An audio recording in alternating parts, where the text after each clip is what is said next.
Olá, vamos continuar então com o assunto de resolução de sistemas de equações não lineares e o que eu vou apresentar nesse vídeo é o método de Broyden. Esse método é alternativo ao método de Newton, mas é o equivalente ao método da secante para a resolução de uma equação não linear com uma variável que vocês viram em métodos 1. O método de Broyden é usado porque, se a gente lembrar no vídeo passado sobre a resolução pelo método de Newton, a gente tem que, todo momento, a cada passo da iteração, calcular a jacobiana e resolver um sistema de equações. O que a gente vai tentar aqui é fazer umas alterações, utilizando alguns teoremas e resultados de álgebra linear, para simplificar, poupar esse passo, não ter que calcular a jacobiana o tempo todo e resolver os sistemas de equações.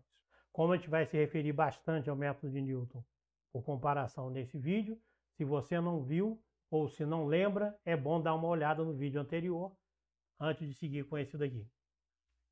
Antes de começar a descrever o método de Broyden, eu vou lembrar aqui a notação que a gente tem usado. O que você tem que resolver é um sistema de equações, aqui com n equações, a n variáveis, as equações todas igualadas a zero.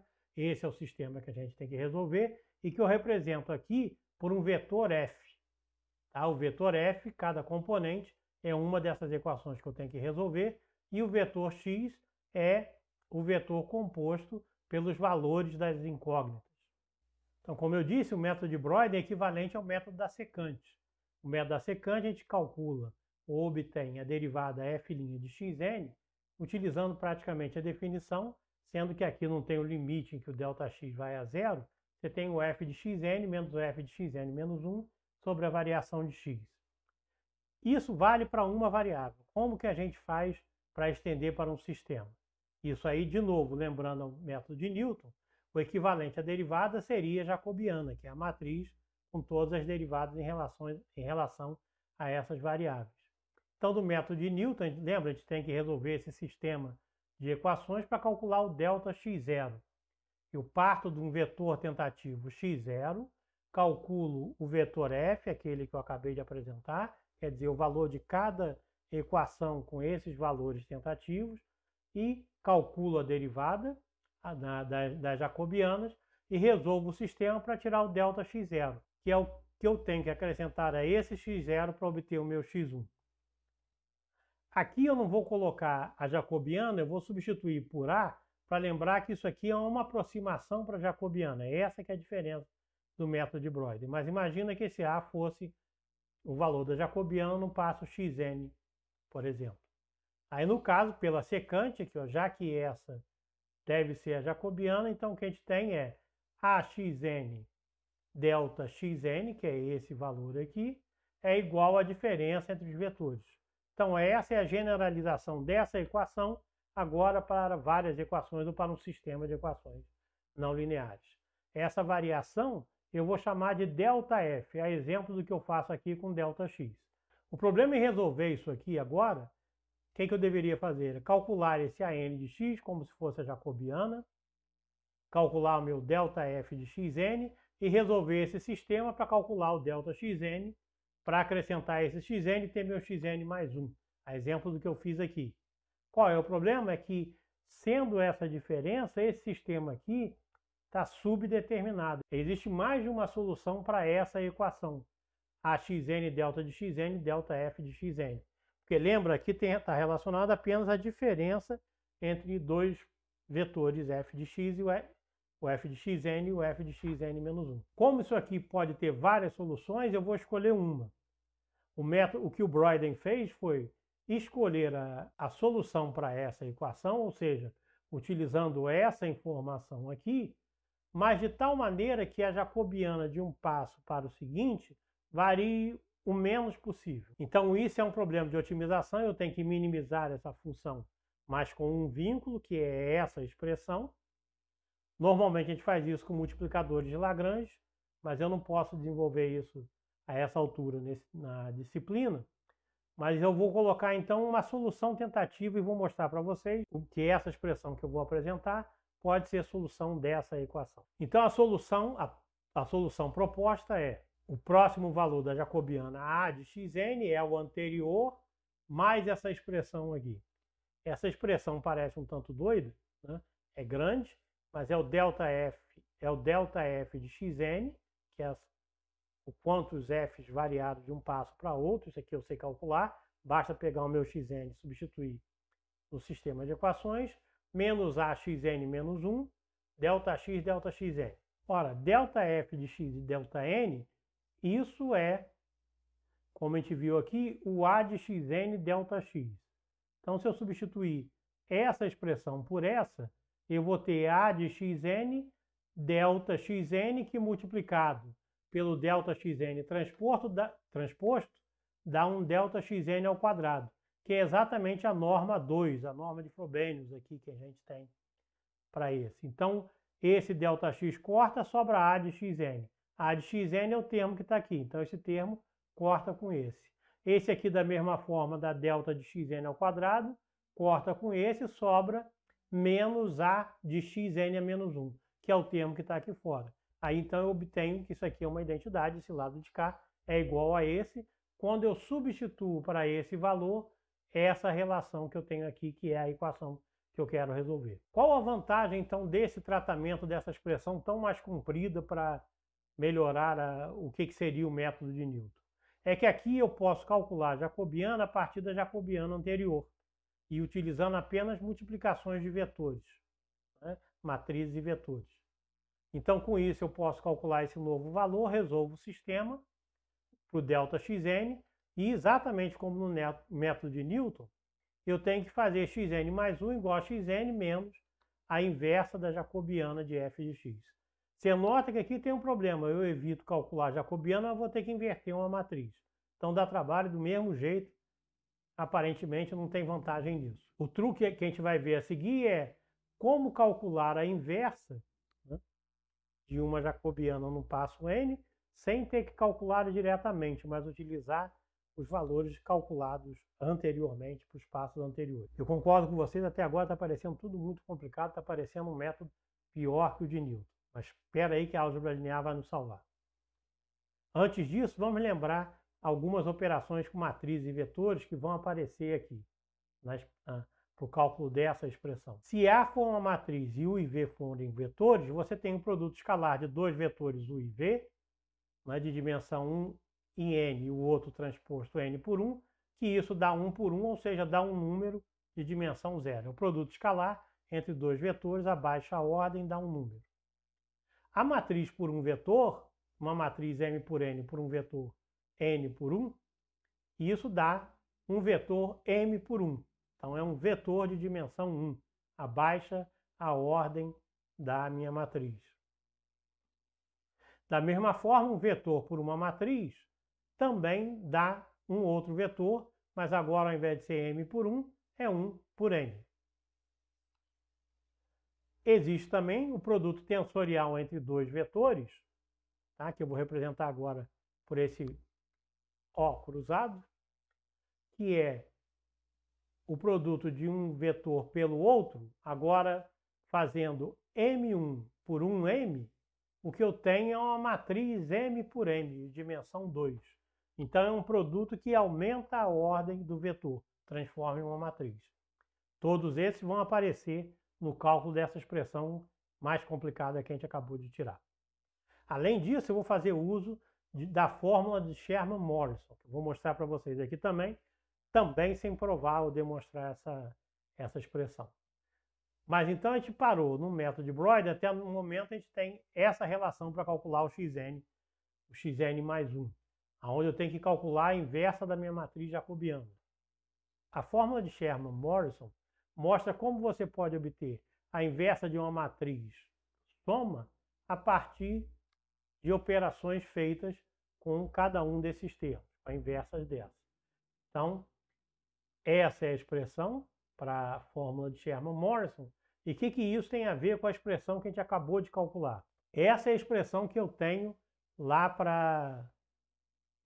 do meu método da secante estendido para um sistema de equações, que estava no slide, há 2 slides anteriores. Então, o que eu preciso fazer agora é colocar essa expressão aqui, mais essa daqui, a inversa disso, que é a inversa de A1, vai ser colocada nesse termo. Fazendo isso, é uma álgebra um tanto chatinha, eu obtenho essa expressão aonde eu ainda fiz algumas simplificações para tornar só a escrita mais compacta. Então aqui eu calculo a inversa da jacobiana a partir da inversa da jacobiana no passo anterior. Se eu começar do passo zero, eu vou calcular a inversa da jacobiana no primeiro passo, mas no segundo eu já calculo usando essa fórmula, não preciso calcular a inversa, eu vou calcular a inversa da matriz apenas uma vez, ou melhor, no máximo uma vez. Porque no máximo vou mostrar para vocês. Então essa é a expressão que eu tenho que calcular. Então basicamente o que eu tenho aqui é uma diferença de vetores, um produto tensorial que vai dar uma matriz.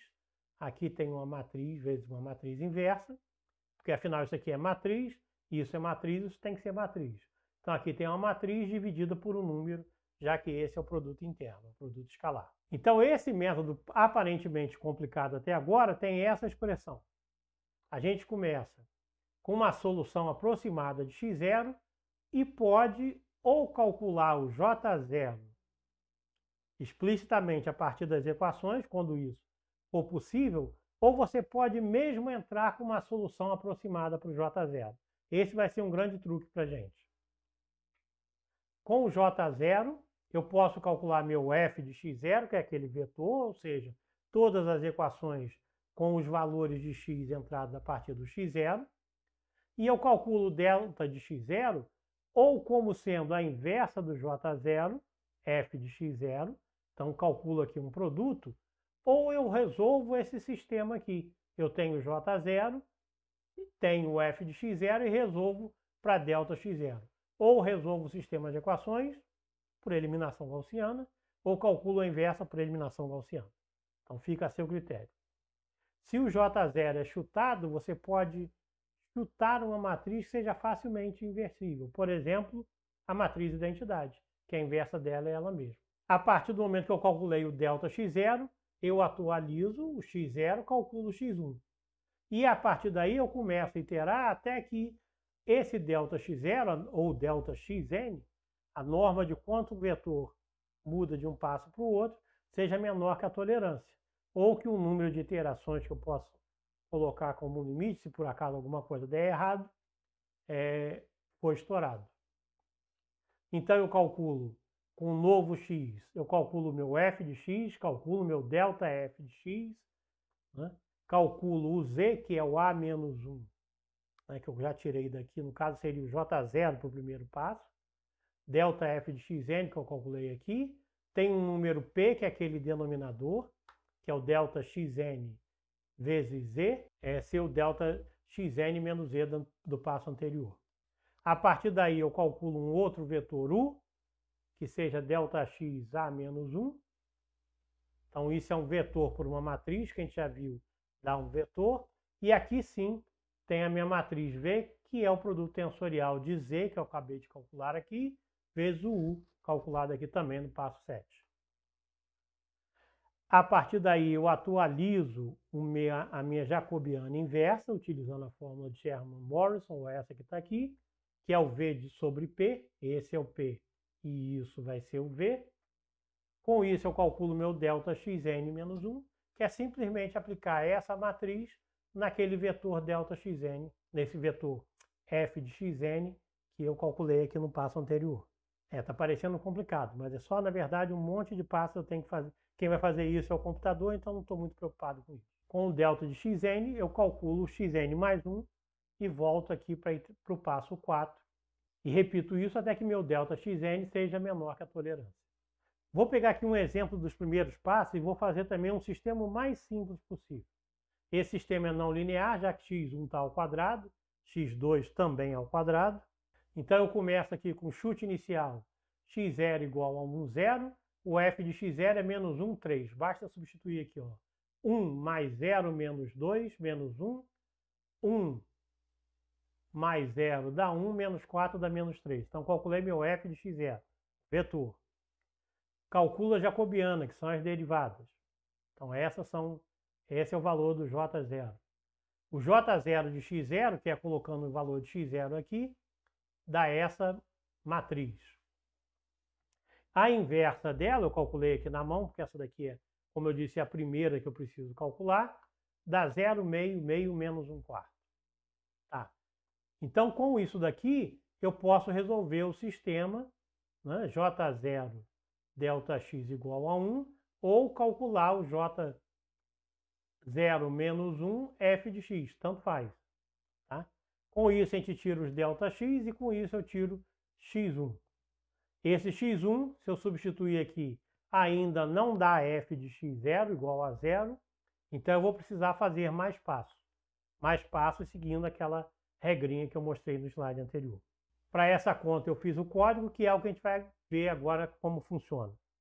Eu vou colocar de entrada esses valores que eu acabei de demonstrar na mão para vocês, 1 e 0.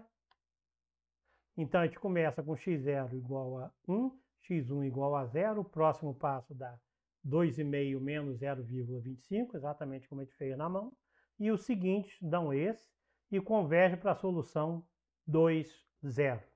Se a gente começa com um valor inicial diferente, por exemplo, 1, 1, você pode ver que ele converge para outra solução 0 e 1, com 11 passos. Então, é um método que, em geral, usa mais passos que o método de Newton.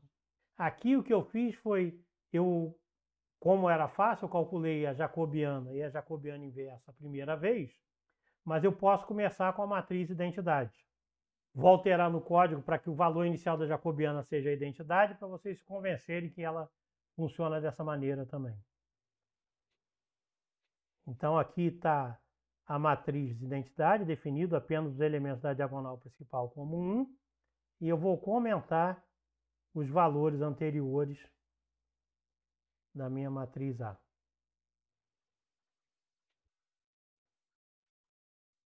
Então, repetindo o último caso.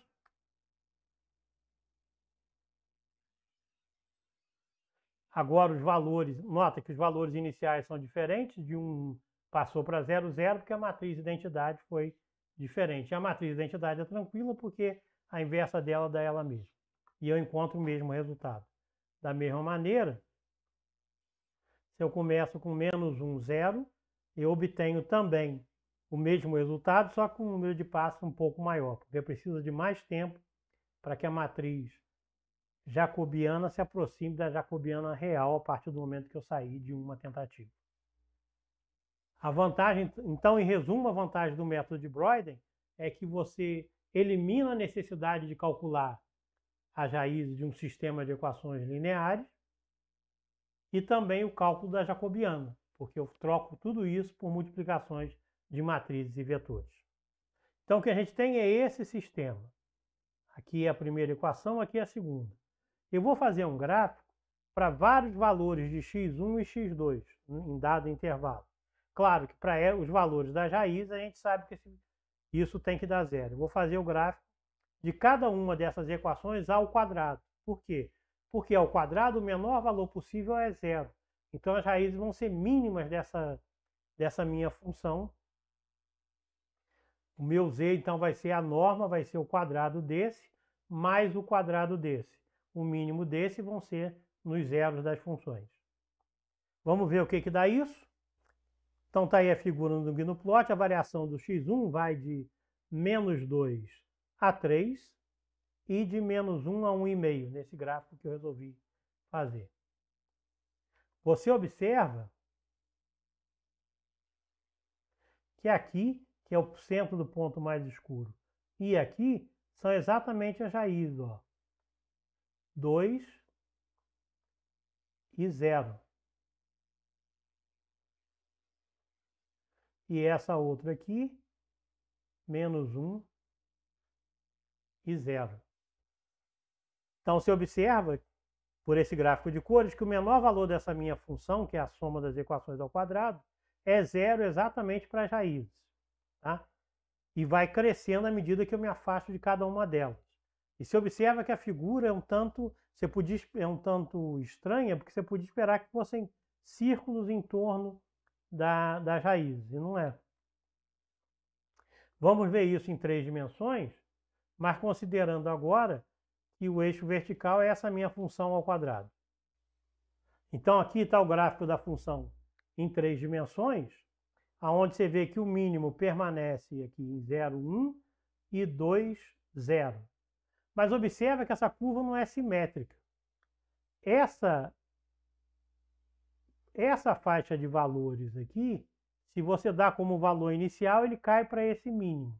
Essa faixa aqui cai para esse mínimo.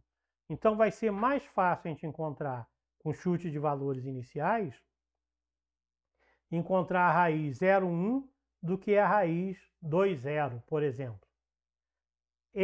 Essa região do espaço, onde é mais fácil cair para um dado valor de mínimo, é conhecido como bacia de atração daquele mínimo.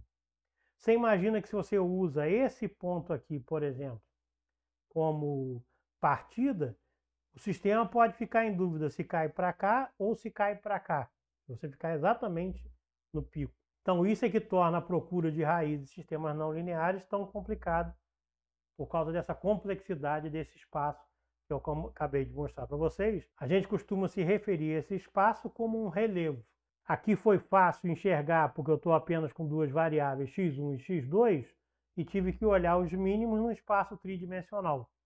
Mas, por exemplo, quem é físico tem que olhar um mínimo como um buraco negro, um mínimo em 4 dimensões, que são as 3 dimensões espaciais mais a temporal. Usem esse modelo de enxergar erros em 2 ou 3 dimensões apenas como referência ou inspiração para o que vai acontecer se o sistema de equações é mais complicado, tem 3 ou 4 variáveis, por exemplo.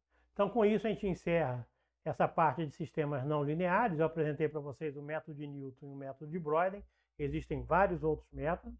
O que a gente nota é que esses métodos são particularmente sensíveis às condições iniciais, ou seja, o chute inicial que você dá para encontrar a raiz. Então é bom você ter uma ideia do que você espera. Essa dificuldade fica clara quando a gente faz esse relevo da função erro ou da função f ao quadrado, que os físicos costumam chamar também de relevo de energia, que pode estar embebido num espaço de muitas dimensões e fica difícil você visualizar.